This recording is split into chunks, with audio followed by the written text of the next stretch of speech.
2026 වසරේ මැයි මාසයේ වන විට ග්‍රහමාරු සහ ග්‍රහ පිහිටීම් අනුව මූල්‍යමය වශයෙන් විශාල දියුණුවක් සහ ධන යෝග උදාවීමට වැඩි ඉඩකඩක් ඇති ලග්න කිහිපයක් හඳුනාගත හැකිය. විශේෂයෙන්ම ගුරු, සිකුරු සහ රවි යන ග්‍රහයන්ගේ බලවත් වීම මත මෙම තත්ත්වය තීරණය වේ. 2026 මැයි මාසයේදී ධන වාසනාව ඉහළින්ම පවතින ලග්න මෙන්න.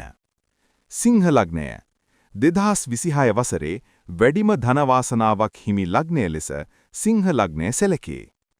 වෘෂභ ලග්නය වෘෂභ ලග්න හිමියන්ට 2026 වසර මූල්‍ය ස්ථාවරත්වයේ වසරකි. මකර ලග්නය මකර ලග්න හිමියන්ට බලාපොරොත්තු නොවන මූල්‍ය වාසනාවන් උදාවන කාලයකි. මිථුන ලග්නය වසරේ මැද භාගය වන විට මිථුන ලග්න හිමියන්ගේ ආර්ථිකය වේගයෙන් වර්ධනය වේ.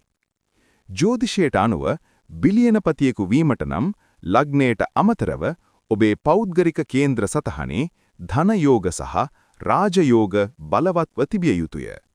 2026 ජුනි මාස අවසානයේදී ගුරු ග්‍රහයා සිංහ රාශියට පැමිණීමත් සමග මෙම ධන වාසනාව තවදුරටත් තීව්‍ර වනු ඇත.